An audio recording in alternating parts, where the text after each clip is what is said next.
Australian Embassy has launched Market Australia, Australian food fair and culture to showcase the freshest and safest products from Australia. To tell us more about that, we have with us here Anthony Weymouth, and he's the Senior Trade Commissioner for the Australian Trade Commission. Good morning, Anthony. Good morning, Claire. Thank you for having me in this morning. Thanks for coming in. Yeah. Right now we have this huge spread with all Australian products, and they all look so yummy. We don't know where to start. We were identifying each and every one of them, and we just decided to call them yummy food. Exactly. But first, let's talk about the fair, because I know you have one coming up. Let's talk about that first. It's the Market Australia Food Fair. Yeah, so Market Australia is a joint collaboration with Metro Garsano in the market stores around Manila and also down in Cebu, across 6 stores. It runs from the 13th of March through to the 6th of April. Okay, so basically you'll be featuring Australian food and cuisine? Or just products? Products. Okay. There will be tasting, so every weekend consumers and the viewers out there will be able to go down to the stores and try some of these wonderful Australian products. Great. And I know Amlan has a lot of food questions for you. No, I was just going to ask, all these products are available in Metro Gaisano for them to choose from? Yes, that's right. Okay, so I noticed that you have fresh produce as well. Earlier we had also the lettuce and the celery, and now we have the cauliflower. I mean, what makes Australian produce different from the other produce that we get also from other countries and of course locally? Well, one thing's for sure, it's such a huge cauliflower over there. That is a big cauliflower, you're very right. The key with Australian food is clean, green and safe. Okay. And so when I talk about clean, I talk about the pristine environment where the food is produced. When I talk about safe, I talk about the very rigorous food standards that Australia has in producing food. And if you think about something like Australian beef, from the paddock to the plate, we can trace that one steak right back to where that steak came from, right back to the farm. So we can assure the consumer the product they're eating is going to be safe. And importantly, for something like beef, for example, we can guarantee no antibiotics and no hormones. So much healthier for you. On the green, Australian manufacturers and producers go at great lengths to look after the environment. So Australian food is clean, green and safe. So you can say that it's organic? Or you, not really, you don't call it organic? Broadly, clean, green and safe does not mean organic, but Okay. Australian manufacturers and producers also produce a wide range of organic products as well. But you don't use antibiotics, that's what you mentioned. Yeah, for production of beef, lamb, those sorts of products, guaranteed no antibiotics or hormones. One thing I noticed in the Philippines is that in most of the menus in a lot of restaurants that I visited, there's a lot of Australian meat. That's Australian lamb, Australian steak, Australian short That's ribs. There's a lot. Why do you think is it very popular, the meats for restaurateurs?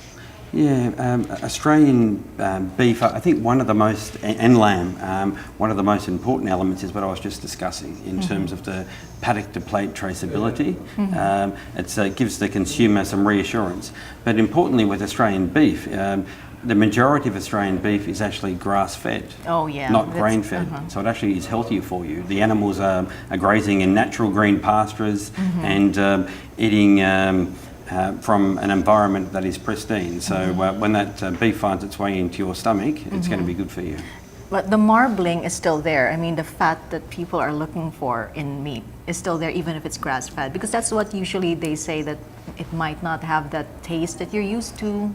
Yeah, it's true. The Filipino consumer is probably more used to other style of beef, particularly grain or corn-fed beef, but Australian produce or beef in particular depends where it's grown. If you go down to somewhere like Tasmania, which is very lush green fields, you will get good marbling through the beef as well, the same as what a grain-fed beef will provide.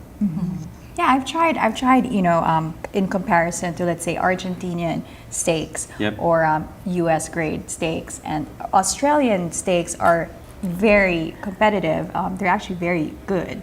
And the marbling, I think, is still there. But my favorite is the lamb. Why is that. I haven't tried Why is yet. your Australian lamb so good? Lamb is not widely consumed in the Philippines. Not yet. And what we've been working on with Meat and Livestock Australia is trying to provide some recipes for Filipino consumers to try. So lamb adobe, for example. Lamb adobo. adobo. Yeah, so it's a nice use of a really good Australian ingredient, a beautiful lamb in a Filipino dish, and we are seeing a lot of interest in that from Filipino consumers. So try that, lamb adobo. Adobo. Lamb We're adobo. also looking, we also see other food products here, Anthony. Like, for example, you also have fruits, you have dried cranberries and dried apricots, and the cheese. I mean, how different is Australian cheese from other cheese products? Again, it gets back to where the milk comes from that produces that cheese. Okay. And so when you've got cows grazing in green, pristine environment, the milk that comes from those cows is of very, very good quality, and ultimately that means so is the cheese.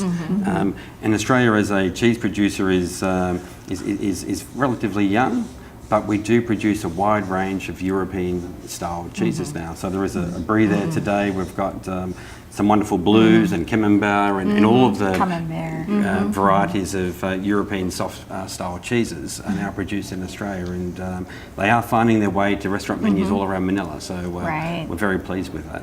Right, and you keep saying, you mentioned pristine environment, green and pristine. So I can just imagine. I've never been to Australia. You have so to fix that. Same here. I know. One day, and I'll give you a call. But so also, then I'm sure you have great vineyards that can grow really great, Great wine. wine, which we have here. Yeah. Yes, and this is, I think, A Chardonnay. Chardonnay that you have. And so, how is your wine competitive to other wine produced from other countries? So Australia is, again, a relatively newcomer to the production of wine, but we're now the fourth largest producer of wine in the world. Fourth largest. Fourth largest in the Okay. world.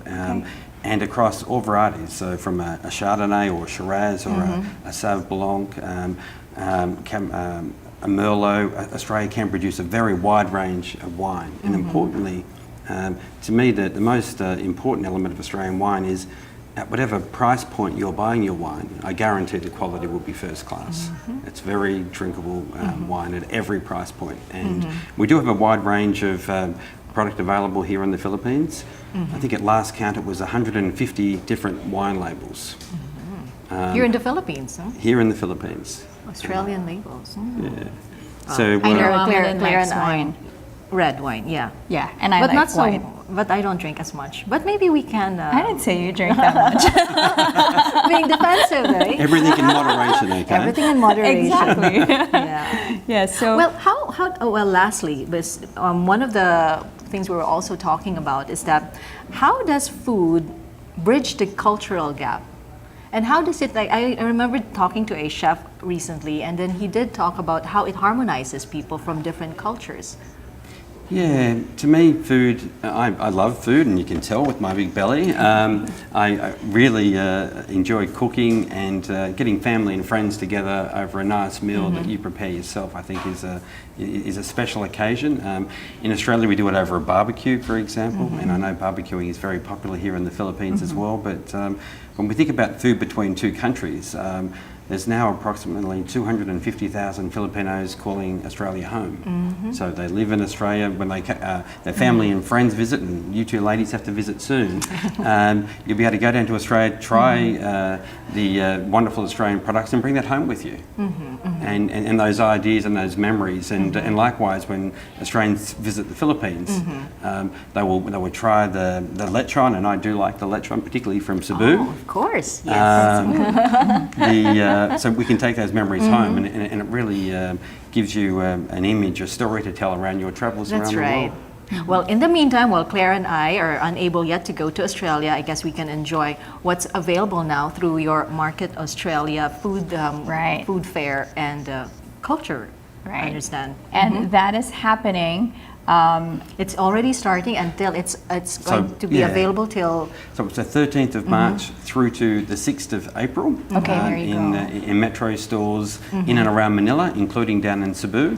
But the final message I would leave for the viewers out there today is that there is a wide range of Australian food available in the Philippines. Market through Metrico Sano are partnering with us for this festival for 3 weeks, and they've been bringing in Australian products for over 15 years. So it's been a long-term partner with Australia, and we're taking this opportunity now that the Philippines economy is growing so well, and to really try and raise more awareness around Australian products. And Filipinos love food.